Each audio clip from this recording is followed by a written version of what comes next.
പോലീസുകാരൻ ചമഞ്ഞ ജ്വല്ലറിയിൽ നിന്നും സ്വർണ്ണാഭരണം വാങ്ങി പണം നൽകാതെ മുങ്ങിയ തട്ടിപ്പു വീരനെ തേടി ബേക്കൽ പോലീസ് അന്വേഷണം ആരംഭിച്ചു. 2.60 ലക്ഷം രൂപയുടെ തട്ടിപ്പാണ് ഉദുമയിലെ ജ്വല്ലറിയിൽ നടത്തിയത്. മുൻപും കാസർഗോഡ് ജില്ലയിലെ പലയിടത്തുമായി നിരവധി പേരെ കബളിപ്പിച്ചുവന്ന മനുവെന്ന തട്ടിപ്പു വീരനാണ് ഇയാളെന്നാണ് പോലീസിന്റെ നിഗമനം. ഇയാളെ കണ്ടെത്താനുള്ള ഊർജിത ശ്രമത്തിലാണ് ബേക്കൽ പോലീസ്. ഉദുമ റെയിൽവേ ഗേറ്റിന് സമീപത്തെ ജ്വല്ലറിയിൽ നിന്നും സ്വർണ്ണാഭരണങ്ങൾ വാങ്ങിയ ശേഷം പണം നൽകാതെ തട്ടിപ്പ് നടത്തിയെന്ന പരാതിയിലാണ് ബേക്കൽ പോലീസ് കേസ് രജിസ്റ്റർ ചെയ്തിരിക്കുന്നത്. 27 ഉച്ചയ്ക്ക് 1 മണിയോടെയാണ് ബേക്കൽ പോലീസ് സ്റ്റേഷനിലെ പോലീസുകാരനാണെന്നും അഖിൽ രാജാണ് പേരെന്നും പറഞ്ഞ് തട്ടിപ്പുകാരൻ എത്തിയത്.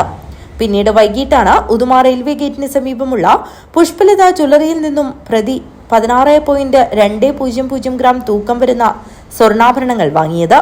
ഇതിന്റെ തുക ബാങ്ക് അക്കൗണ്ട് വഴി നൽകാമെന്ന് വിശ്വസിപ്പിച്ച ശേഷം പണം നൽകാതെ മുങ്ങുകയായിരുന്നുവെന്നാണ് പരാതി.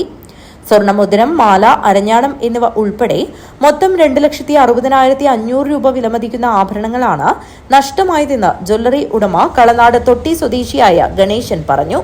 ഇന്നലെ ഏകദേശം ഉച്ചയ്ക്ക് 1 മണിക്ക് 1:30 ഇടയിൽ ഒരാൾ പറഞ്ഞു ബേക്കൽ പോലീസ് സ്റ്റേഷനിലെ ക്രൈം പോലീസാണ് ഞാൻ.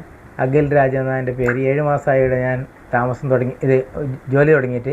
അപ്പോൾ എൻ്റെ താമസം മുതിയക്കാലിൽ നിന്നാണ്. അപ്പോൾ എനിക്കൊരു കുഞ്ഞിരെ ഒരു വയസ്സറിയിച്ച് ചെയിൻ കൊടുക്കാൻ വേണ്ടി ഒരു കൈച്ചെയിൻ, ആദ്യം ഒരു മോതിരം ചോദിച്ചു. അപ്പോൾ മോതിരം എൻ്റെ അടുത്തില്ല. അപ്പോൾ ഒരു കൈച്ചെയിൻ വേണമെന്ന്. ഞാനൊരു 6 ഗ്രാമിൻ്റെ കൈച്ചെയിനും പിന്നെ 2 ഗ്രാമിൻ്റെ മോതിരം എടുത്തു. അതിനെല്ലാം 1,29,500 രൂപ എൻ്റെ അക്കൗണ്ടിലേക്ക് അയാൾ ഗൂഗിൾ പേ ചെയ്തു. ഗൂഗിൾ പേ ആകുന്നില്ല, അതുകൊണ്ട് നെഫ്റ്റാക്കി. അവരെ പിന്നെ ഓഫീസിൽ വിളിച്ചിട്ട് അവരോട് പറഞ്ഞു, ഇവിടെ ഞാനുണ്ട്, എൻ്റെ സാലറി അക്കൗണ്ടിൽ നിന്ന് ഒരു 1,29,500 പുഷ്പലത ജ്വല്ലറി എന്ന് പറഞ്ഞ ഗണേശ എന്ന് പറഞ്ഞ അവരുടെ പേരിലേക്ക് 1,29 നിങ്ങൾ അയച്ചു തരണം. എന്നിട്ട് കുറച്ച് കഴിയുമ്പോൾ അക്കൗണ്ടിലേക്ക് വന്നിട്ടായിട്ടാകുമ്പോൾ സാധനം എടുത്തിട്ട് അവർ പോയിട്ടായിട്ട് പിന്നെ ഒരു ഏകദേശം ഒരു 4 മണിയുടെ ഉള്ളിൽ പിന്നെ എന്നെ വിളിച്ചിട്ട് പറഞ്ഞു, എനിക്കൊരു ചെയിൻ വേണം, എൻ്റെ അളിയൻ IASൻ്റെ മാർക്ക് കിട്ടിയിട്ടുണ്ട്, അപ്പോൾ അവനൊരു സാധനം, ഒരു സംഭാവന ഇങ്ങനെ കൊടുക്കാൻ വേണ്ടിയിട്ട്, ഒരു പ്രസൻറ്റേഷനായിട്ട് കൊടുക്കാൻ വേണ്ടിയിട്ട് ഒരു സാധനം വേണം, ചെയിന്. അതിന് 1,31, അത് 8 ഗ്രാമിൻ്റെ ഒരു സച്ചിൻ ചെയിനാണ്. ഇതെല്ലാം കൊടുത്തിട്ട് ഇതും മെസ്സേജ് ആദ്യം പൈസ ഇതിലിട്ടു.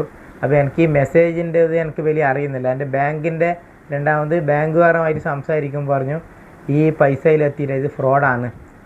അങ്ങനെ പെട്ടെന്ന് ഞാൻ ബേക്കൽ മനോജ് എസ്ഐനെ വിളിച്ചിട്ട് പറഞ്ഞു, ഇങ്ങനത്തെ ഒരു അഖിൽ രാജ് എന്നൊരു ക്രൈം പോലീസ് ഇവിടെ ഉണ്ടോ? അപ്പോൾ ഞാൻ അന്വേഷിക്കട്ടെ. ബേക്കൽ അങ്ങനെ ഇല്ല, കാഞ്ഞങ്ങാടൊന്ന് അന്വേഷിക്കട്ടെ. അപ്പോൾ കാഞ്ഞങ്ങാടാകുമ്പോൾ ഇല്ല. അപ്പോൾ ഫ്രോഡ് നമുക്ക് മനസ്സിലായി. അപ്പോൾ എത്രയും പെട്ടെന്ന് നമ്മൾ ബേക്കൽ പോലീസ് സ്റ്റേഷനിൽ പോയിട്ട് കേസ് ഫയൽ ചെയ്തു. കൊല്ലം സ്വദേശിയാണെന്നും 7 മാസമായി ബേക്കലിൽ സ്റ്റേഷനിൽ ജോലി ചെയ്തു വരികയാണെന്നും ഉദുമ മുതിയക്കാലാണ് താമസമെന്നും പറഞ്ഞത്. ജ്വല്ലറി ഉടമയായ ഗണേശിന്റെ വീടിനടുത്തുള്ള പോലീസുകാരുടെ പേരടക്കം പറഞ്ഞതോടെയാണ് വിശ്വാസം വന്നത്. നെറ്റ് ബാങ്ക് വഴി 2 തവണ 2 രൂപയിൽ താഴെ പണം അയച്ച് ബാങ്കിന്റെ മെസ്സേജ് കിട്ടുന്നുണ്ടല്ലോ എന്ന് തിരക്കുകയും ചെയ്തു. മെസ്സേജ് വരുന്നുണ്ടെന്ന് പറഞ്ഞ ശേഷമാണ് വാങ്ങിയ സ്വർണത്തിന്റെ മുഴുവൻ തുകയും അയച്ചിട്ടുണ്ടെന്ന് പറഞ്ഞത്. സെർവർ തിരക്ക് കാരണം 2 മണിക്കൂർ വരെ പണം ക്രെഡിറ്റ് ആക്കാൻ സമയം എടുക്കാറുണ്ടെന്ന് ബാങ്ക് അധികൃതർ പറഞ്ഞു. സമയം ഒരുപാട് കഴിഞ്ഞിട്ടും പണം ക്രെഡിറ്റ് ആകാതിരുന്നതോടെയാണ് കബളിപ്പിക്കപ്പെട്ടതായി വ്യക്തമായതെന്നും സ്വർണ്ണ വ്യാപാരി ഗണേശൻ പറഞ്ഞു. ജ്വല്ലറിയിലെ CCTV ദൃശ്യം പരിശോധിച്ചപ്പോഴാണ് ഇതിനു മുൻപ് കാസർഗോഡ് അടക്കം വഞ്ചനാ കേസുകൾ ഉൾപ്പെടെയുള്ള മനുവാണ് ഇയാളെന്ന് പോലീസ് വ്യക്തത വരുത്തിയത്. പ്രതിയെ പെട്ടെന്ന് തന്നെ പിടികൂടാൻ കഴിയുമെന്നാണ് പോലീസ് കരുതുന്നത്. News bureau, Kasaragod.